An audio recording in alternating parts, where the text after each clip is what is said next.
All right, hello once again. This is Jeff Scott of Rankin Technical College, and I've been going through our textbook PDF, starting out with Java from Control Structures through Objects, 6th edition by Tony Gaddis, in my attempt to teach you the Java programming language. Now, we've gone through the first 9 chapters, and in chapters 1 through 7, I created payroll applications, starting from very simple to fairly complex object-oriented payroll applications. In Chapter 9, we changed gears a little bit, and I created a palindrome program where you could enter a string and see whether or not, after we stripped away everything that was non-alphabetic, if it was the same forwards and backwards. All right, so we're done with that now. And it's time to move on to Chapter 10. Chapter 10 is on inheritance. I have no idea how many lectures this is going to take because there's several files in this program. After we get done with Chapter 10, we'll go into Chapter 11, which is on exceptions. The reason I'm bringing that up now, though, is there is a little bit of exception handling in the program in this chapter. But rather than creating our own exceptions, which is what we do in Chapter 11, we will call built-in Java exceptions, so that if we have some kind of an error in our code, rather than the program blowing up and letting Java take over, we will have the program, it'll still pretty much blow up, but we will have our own error message print. Now, when we get to the next chapter, there's a lot of things that you can do with exception handling, all right? You can basically, if somebody puts in something incorrect, you can literally disregard it, throw it away, put in your own thing, give them an error message and go on, give them an error message and break. There's a lot of things that you can do, but we will get to all that stuff in the next chapter. So hopefully that will kind of, for lack of better words, kind of pique your interest or at least your curiosity. And when we go into the next chapter, we will then, as I mentioned, we will be going over this in much more depth and breadth of coverage. All right, but what I wanted to do here was to talk a little bit, and I've already done the PowerPoints on this, but I just wanted to go over a few pages here.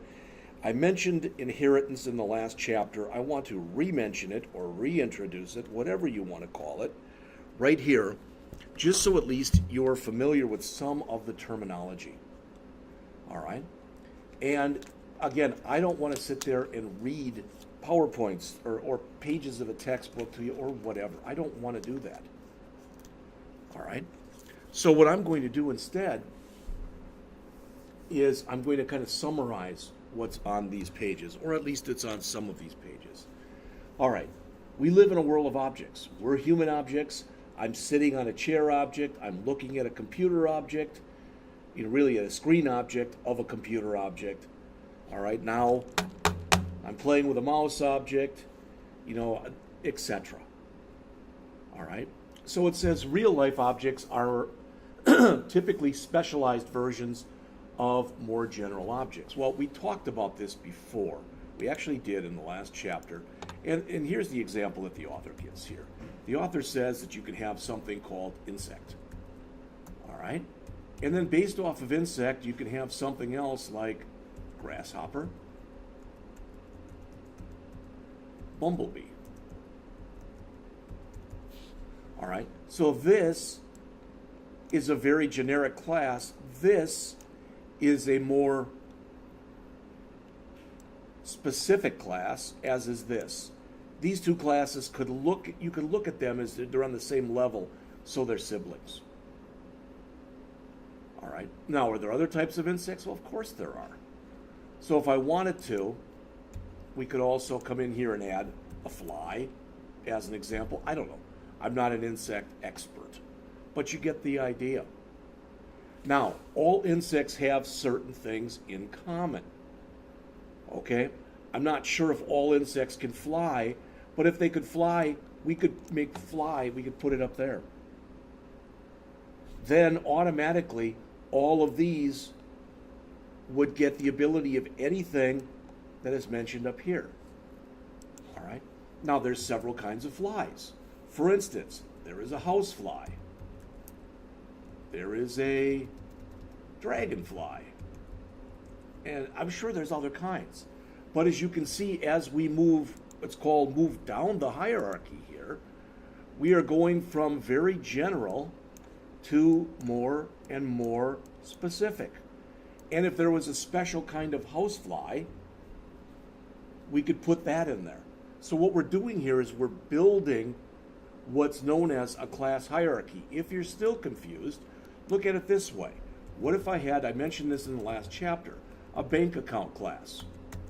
And then maybe I had a checking account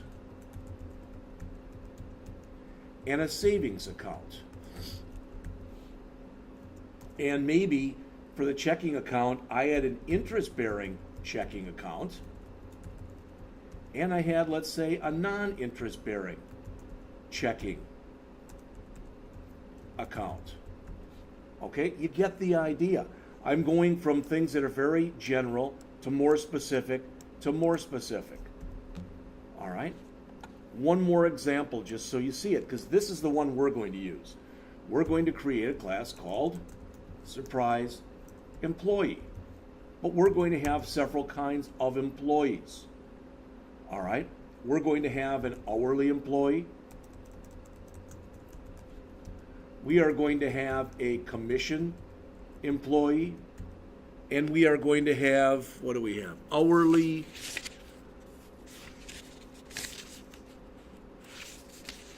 commission, and I believe salaried is, I only think I put 3 in here.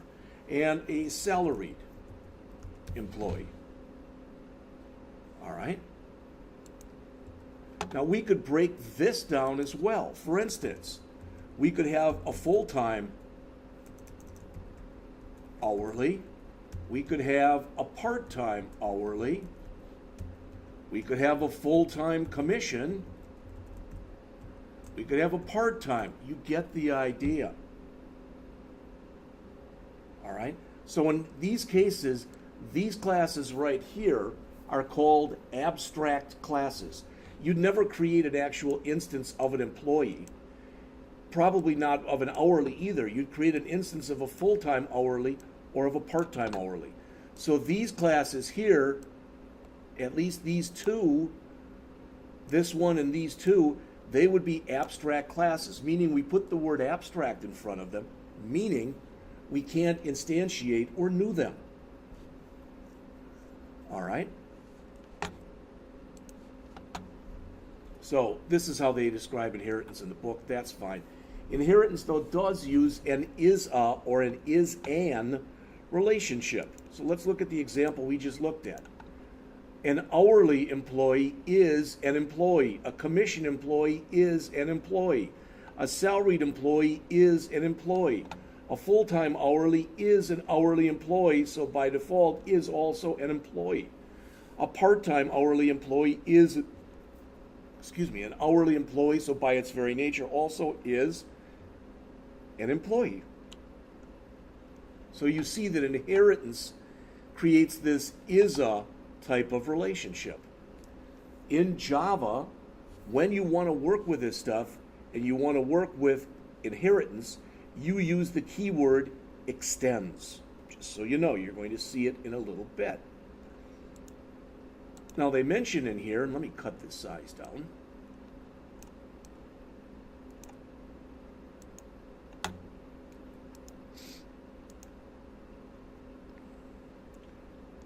It says we can extend the capabilities of a class. So employee is the superclass of hourly. Employee is the superclass of commission. Employee is the superclass of salaried.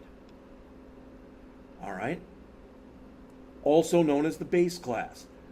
Hourly is both a derived or subclass of employee, and it is a base class for FT hourly and PT hourly. Commission is both a child or a derived class of employee and a parent or superclass of FT commission and PT commission. So they're called base class, superclasses, subclasses, base classes, derived classes, parent classes, and child classes. They go by other names as well. All right. When you use inheritance in Java, the subclass inherits all of the fields and all of the methods from the superclass. So the child gets everything from the parent without them having to be rewritten. Then you can go and add new things to the child class. And if you make a class based off of that one, if you extend that class, then that has both everything from that class and everything from its parent, or in this case, the grandparent. So again, we will be using the keyword extends to do this. Now, I don't want to go through this because this is a little bit complex.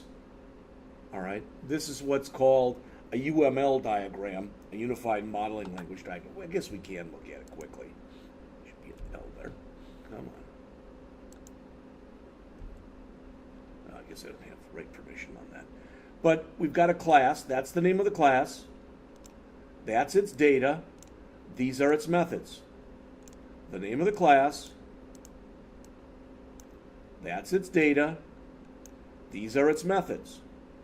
If you remember from a few lectures ago, I mentioned that in a nutshell, object-oriented programming is using public methods to manipulate private data. Any method here with a plus sign means it's public. Any data here with a minus sign means it's private.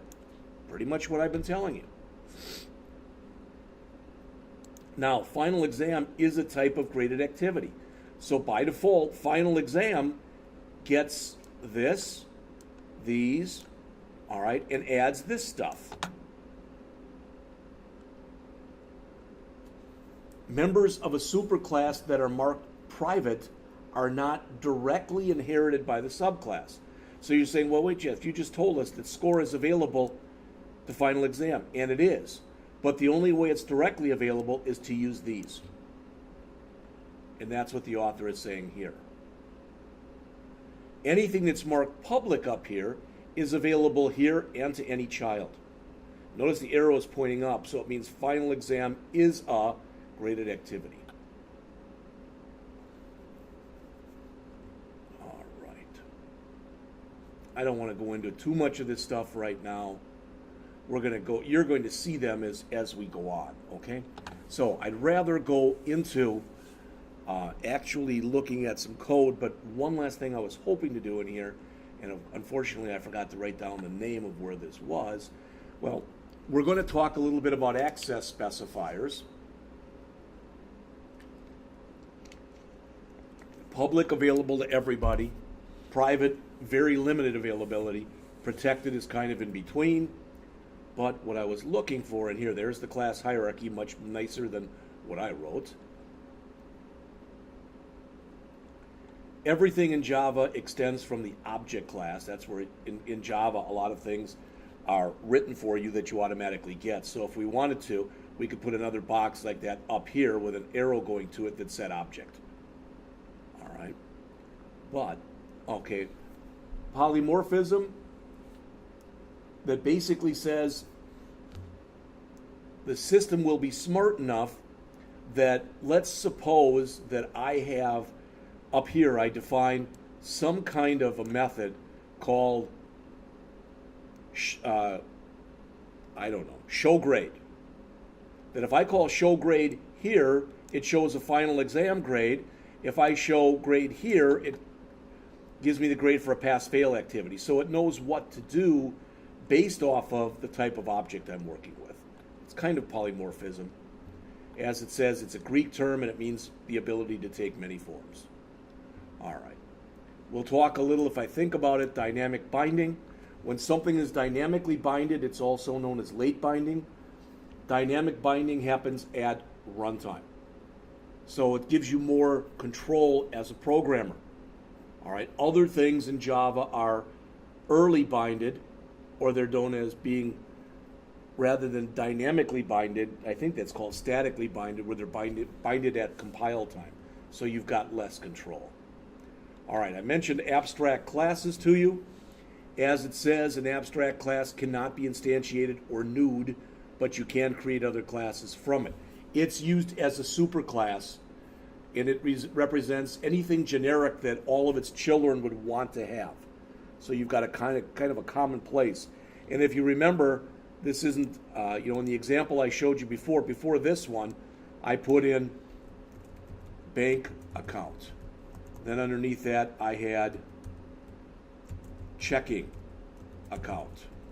And I had savings account. Now, I could have other kinds of accounts also. I could have IRA accounts, etc. That's not important. This would be an interest-bearing checking account, a non-interest-bearing checking account,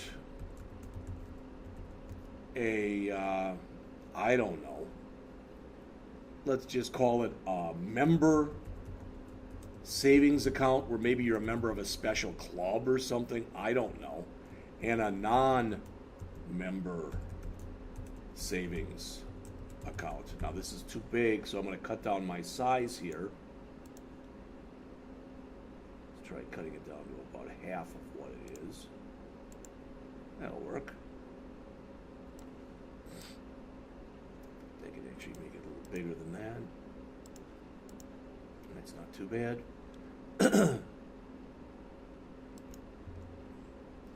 All right, so hopefully looking at this, you get the idea here. I'm showing you a little bit of a class hierarchy.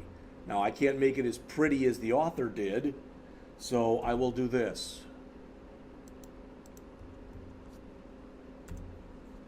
To try to kind of show you how things are lining up here.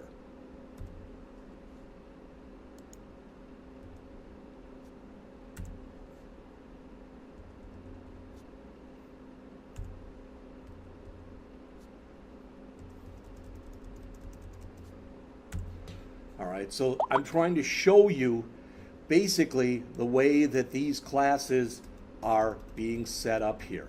Now, am I doing a good job? I'm doing a job. All right, but you can kind of see it. So in this case, bank account would hold everything that any kind of a bank account could have, whether it was checking, whether it was savings. Maybe you'd have things in here like name, address, city, state, zip, etc. I don't know what else. All right, that would be up to you as a developer. Checking account then would add things that are just specific to a checking account. Savings account would add anything that's just specific to a savings account. Anything defined up here as public is automatically available through here.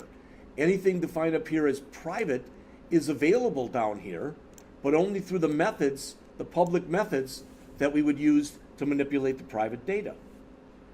Anything defined in here, this would get all the checking account stuff and all the bank account stuff, but it would also add interest-bearing capability.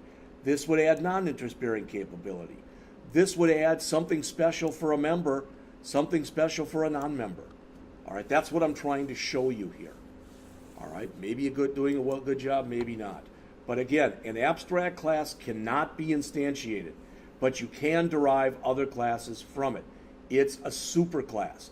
It represents the generic or abstract form of everything that will be defined from it. You can also have abstract methods. Abstract methods can only appear in abstract classes. All right, and I'm going to show you an example of one. I'm going to try to do some rewrite because I've already got the program that I'm going to be working with you on here, but I might try to do a little rewrite to it to show you some things I didn't put in it to begin with. All right. If you create an abstract method, it looks more like this. Public, abstract, the word abstract, the return type, the name of the method, and any parameters it takes. Then a semicolon. What does that mean? All it means is that any class that extends this class must include a method called setValue. It must take an integer, and it must not return anything. If the subclass fails to put in this method in its class, a compiler error will result. As it says, abstract methods are used to ensure that a class implements a certain method. All right, good. This is what I was looking for. I'm also going to add an interface into this program. Now, I may have mentioned this before, I think I did, but I'm going to talk about it right now in a little bit more detail. Java supports single level, how about just say single, inheritance, i.e., any Java class can have only one parent. So Java does not support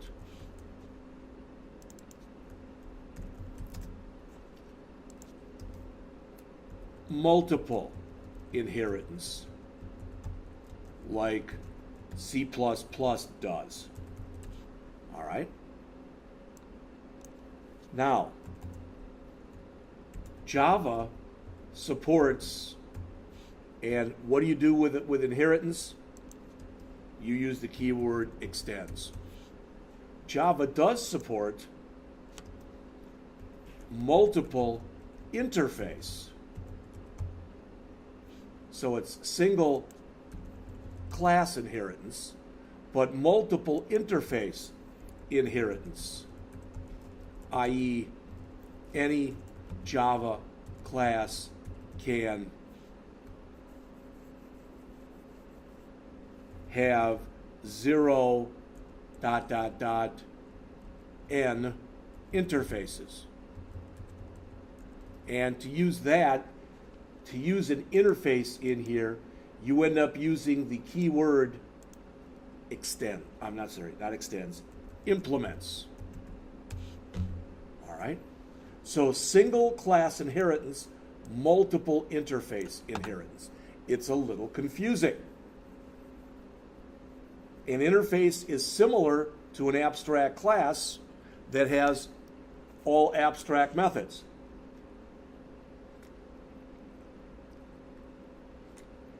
Like an abstract class, you cannot instantiate an interface.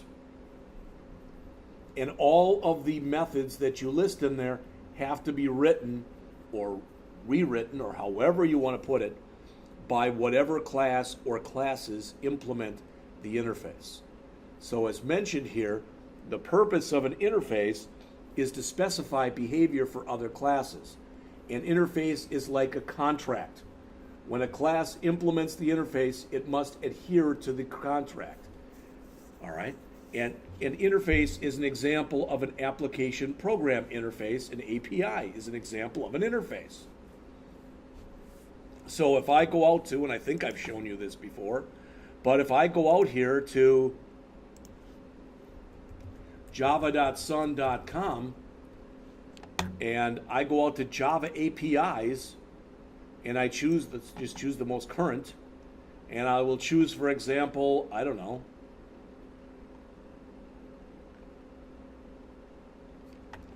JDK XML DOM.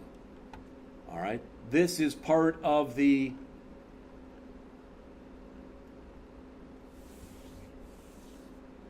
Java API. The Java API has got a boatload, probably millions of lines of code that you can use, but in order for you to use them, again, it's like a contract. You have to agree to use them in the way that Java asks you to use them. So an interface looks similar to a class, except you use the keyword interface instead of the word class. So we're going to create an interface soon. And the methods that are specified in an interface have no bodies. They have only headers. You're going to see it in just a minute. It's going to look like this. Notice all methods specified by an interface by default are public, and a class can implement really 0 or more interfaces. So you extend, that's inheritance. You implement, that's interfaces. You can implement as many interfaces, 0 or more, but you can only extend one class for inheritance.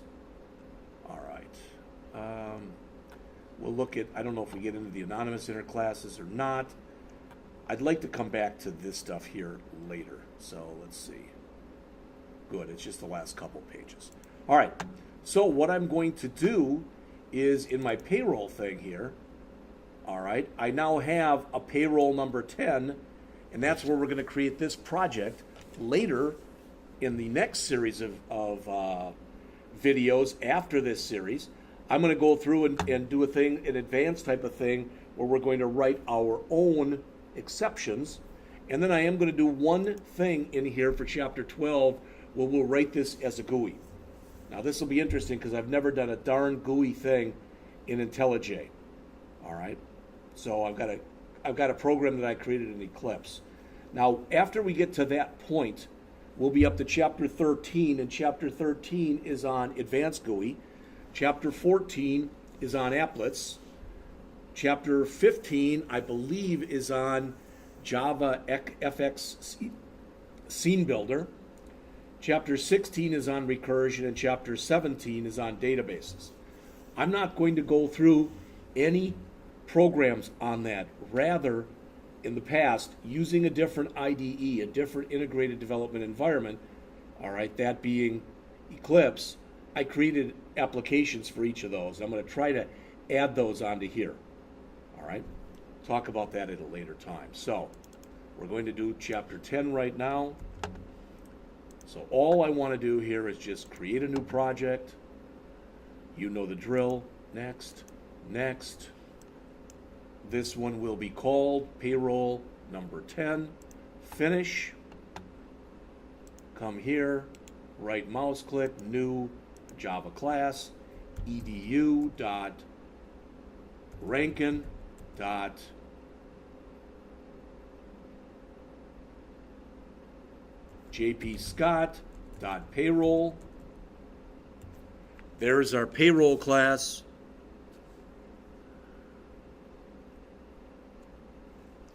And I'm going to try to do this, and this will be it for this lecture. I'm going to right mouse click on here, choose new. And I don't want a Java class here. I want an interface. There we go. And this one I'm going to see, because I may have to change this. But you typically start interfaces with a capital I payroll. Click OK. Good. That's exactly the way I want it to look.